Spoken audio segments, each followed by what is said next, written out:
जिसके भरोसे हैं वो बहुत सामर्थ्यवान है, उसके हजारों हाथ हैं, उसकी अनंत सामर्थ्य है। हमारी संसार की मांगे तो बिल्कुल तुच्छ हैं, 2 कौड़ी की नहीं है। और कई बार संसार में कुछ चाहने में न मिले ना तो भी नाराज न हो, ये सोचे कि प्रभु ने कुछ बहुत बड़ा सोच रखा है मेरे लिए। बिल्कुल इस बात को माने। हमने अपने जीवन में इस चीज को बहुत महसूस किया। छोटी उम्र से प्रभु इतना माने कि क्या कहें आपको, कृपा भी खूब, प्रतिकूलता भी खूब। छोटेपन में मंदिर में सत्संग करते थे हम। अच्छा मंदिर था और वहां शाम को 7 बजे से 8:30 बजे तक सत्संग होता था। घर के पास मंदिर था। हम पढ़ के आते और प्रतिदिन करते वहां सत्संग। अब और भी लोग थे वहां पर। अब छोटेपन से ही भगवान की बड़ी कृपा थी तो बड़ी सुंदर कथा कहते, बड़ा सुंदर कीर्तन करते। तो वहां जो 5-10 लोग पहले मंदिर से जुड़े हुए थे, सैकड़ों लोग जुड़ गए मंदिर में। उसमें सार्वजनिक मंदिर था और हमको ही सुनने के लिए लोग आने लग गए। वहां भीड़ लग जाती। उम्र हमारी 8-10 साल की, 12 साल की उम्र, और सुनने वालों की भीड़ लग जाती। और बूढ़ी बूढ़ी माताएं दूर दूर से हमको कहती हंस करके, बूढ़ी बूढ़ी हमारी दादी के साथ की महिलाएं, बोले जैसे कन्हैया की बंसी सुन करके गोपियां भागती हैं लाला, ऐसे तेरी आवाज आती है तो हम लोग घर से लाठी ले लेके चल पड़ते। माइक मंदिर में था। अच्छा, खूब सत्संग होने लग गया। वहां हमने कई साल सत्संग किया। आप समझिए कि 7 साल की उम्र से और 15, 16, 17 साल की उम्र तक सत्संग किया। 10 साल तक किया। खूब कथा, खूब सत्संग। हुआ क्या, जो मंदिर की कमेटी के लोग थे, प्रधान थे, वो लोग हमसे ही द्वेष करने लग गए। क्यों? क्योंकि वो लोग भी कुछ सत्संग करते ही थे, जो कुछ करते थे वो लोग, उनका कोई सुने ना। अब हमने छोड़ो कह दिया कि उनका मत सुन।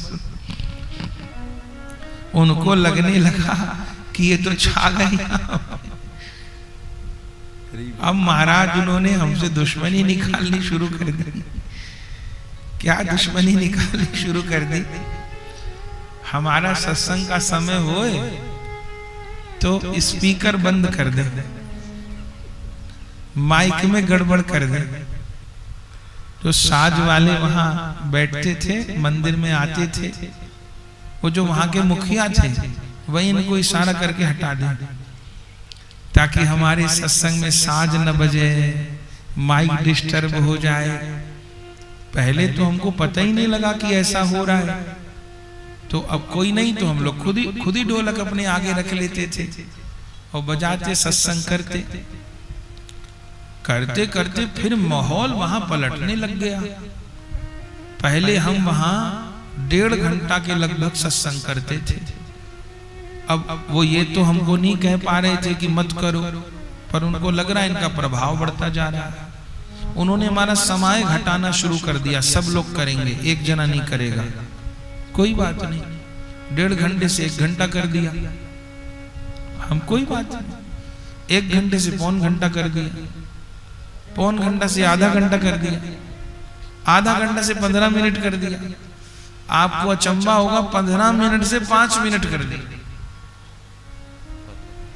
अब 5 मिनट में हम क्या मंगलाचरण करेंगे, क्या कथा करेंगे, क्या कीर्तन। पर हम फिर भी हमने कहा कोई बात नहीं। अच्छा, हमको क्या, हमको उस स्थान से ममता हो गई, कोई और ममता नहीं हो गई कि कोई यहाँ का हमको कोई महंत बनाएंगे। ये ममता क्या, अब इतने दिन कोई कहीं जाता है तो वहां अटैचमेंट तो हो ही जाएगा वहां से कि भाई यहाँ हम लोग ये विराजमान किए, ऐसा किए, वैसा किए, तो ममता हमको हो गई वहां से। और वो जो सत्संगी थे उनमें भी ममता, ममता माने अपनापन हो गया। तो सब लोग प्रेम से बोलते थे और बड़ा आनंद आता था वहां पे। अब ऐसी स्थिति वहां के जो थे महंत लोग, क्या कहें, नाम हम नहीं ले रहे, वो लोग, अब ऐसी स्थिति हो गई कि हमारा वहां रहना भारी हो गया। और ये हाल हो गया कि वो भजन कीर्तन सत्संग का आनंद तो चला गया, वहां राजनीति शुरू हो गई, पॉलिटिक्स शुरू हो गई। बड़ा जो है संकट आ गया। अब दोराहा हमारे जीवन का, माने वो तो हमारी साधना का अंग बन गया, वो स्थान तो हमारे लिए मंदिर था, धाम था, जहां हम जाते थे।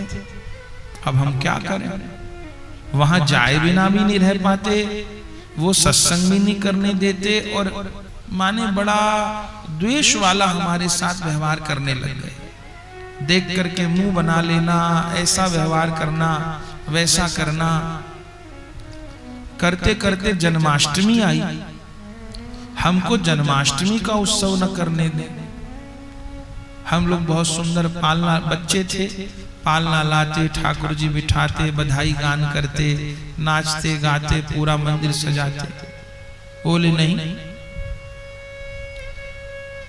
अपने घर से बालक ले आए अपना, बोले कि पालने में तुम्हारे ठाकुर जी नहीं बैठेंगे, हमारा बच्चा बैठेगा पालने में। बालक होगा उनका 2-4 महीने का। हमने कहा कि बालक को जन्माष्टमी पर वैसे आप बना लीजिए, पालने में 2-3 घंटे बच्चा कहाँ बैठेगा, और माने नहीं हो पाएगा उत्सव। पर वो नहीं माना। और क्या कहें आपको, ऐसी बातें बोलते नहीं, पर अभी मन में आ रही, ऐसा लग रहा है जैसे घर में बैठे हैं। जन्माष्टमी का दिन था और शाम के 7 बजे हमने सब तैयारी कर ली, और आखिर में उन्होंने हमको सत्संग करने से मना कर दिया। हमारे ठाकुर जी थे, वो भी हमको दे दिए, हमारा पालना भी मंदिर से बाहर रख दिया, और बोले जाओ यहां से।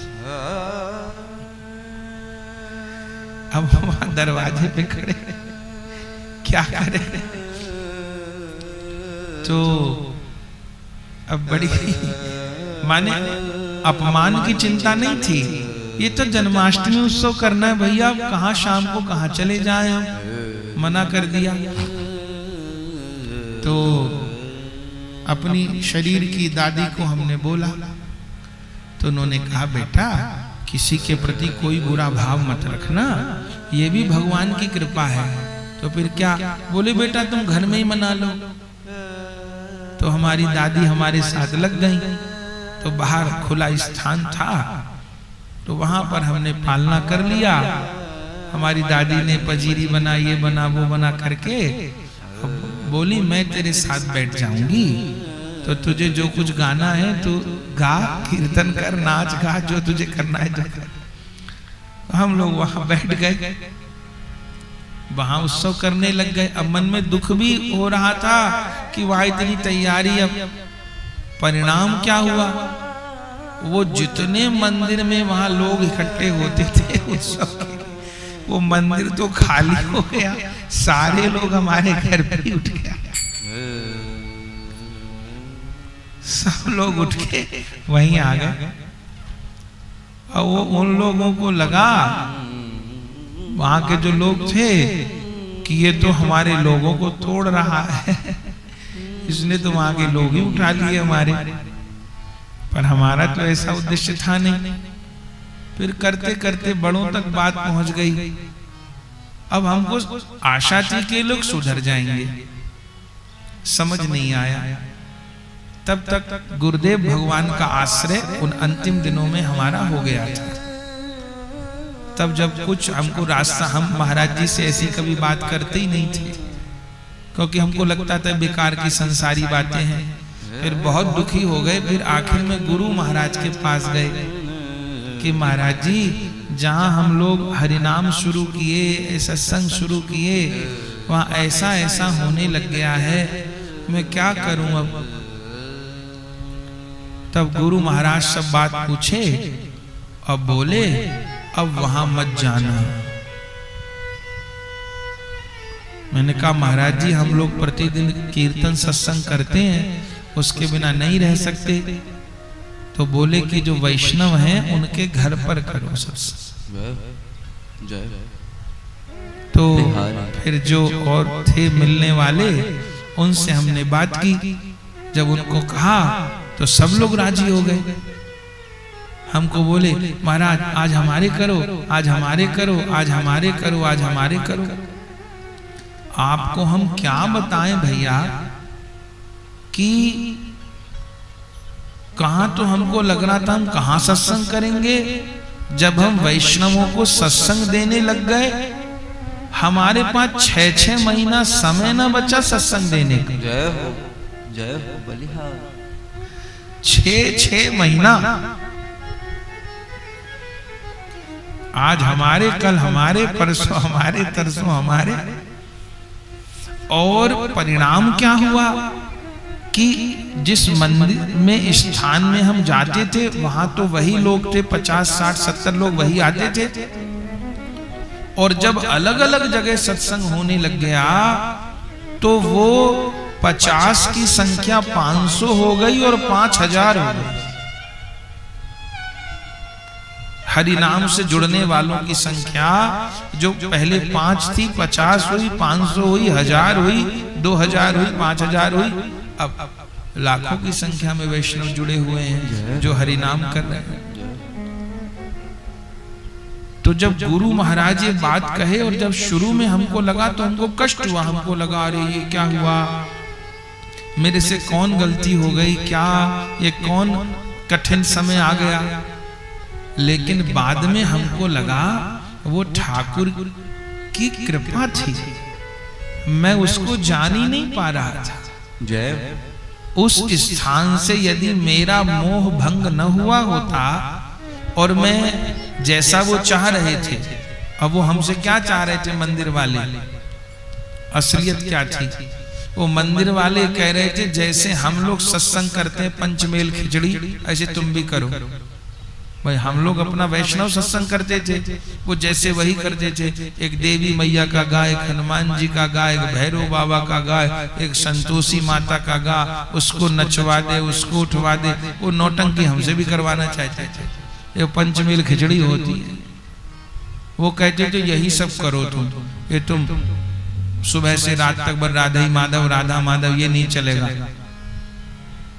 और ये भी कहते तुम्हारा सत्संग लोग पसंद नहीं करते। वो कहती हैं हमको तो देवी मैया के भजन पे नाचना है, वो कहती है मुझे हनुमान जी पे नाचना है, वो कह रही मुझे भैरव बाबा पे नाचना है, वो कह रही तो तुम सबको मंदिर को जोड़ के चलो। तो वो ये चाहते थे, पर हमने समझौता नहीं किया। हम लोग के गुरु लोग जो हमको रास्ता दिखाए उसी पे चले। अब परिणाम क्या हुआ, क्या कहें। परिणाम ये हुआ कि हमको तो प्रभु को जो सेवा लेनी थी ली ही, जो प्रभु को वस्तु देनी थी दी ही, उस स्थान पे सत्संग ही बंद हो गया। और फिर वो केवल राजनीति की व्यवस्था बन के रह गए। और फिर तो वहां शनिदेव पूज रहे, साईं बाबा पूज रहे और सब पूज रहे। अब खत्म। ऐसी फुलवारी लगी थी सत्संग की कि वो महक रही होती फुलवारी, पर कोई बात नहीं। तो हमको लग रहा था कि वो कष्ट है, लेकिन पता नहीं था ठाकुर क्या कराना चाह रहे हैं। फिर उस दिन से हम गांठ बांध लिए अपने मन को कि हम किसी भी परिस्थिति को अमंगल नहीं मानेंगे। माने जो हमारे मन के अनुकूल होता है वो तो हमको लगता है अच्छा है, और जो हमारे मन के अनुकूल नहीं होता वो हमको बुरा लगता है। जैसे आपने हमारा सम्मान किया तो हमको अच्छा लगा, पर आपने हमारा अपमान किया तो हमको अच्छा नहीं लगा। पर आपने यदि हमारा अपमान भी किया तब भी हम भीतर से क्या माने कि ये भी मंगल ही है। मैं जान नहीं पा रहा कि क्या बात है। अब मुझे जीवन की किसी भी परिस्थिति को, किसी भी प्रतिकूलता को मुझको विपरीत नहीं लेना, ये मानिए। क्यों? क्योंकि मैं जब राधा माधव के समर्पित हो गया तो अब मेरे ठाकुर मेरे साथ जो भी करेंगे वो मंगल ही करेंगे। अब मुझे किसी भी चीज को अमंगल नहीं मानना। अच्छा, मुझको क्या करना है?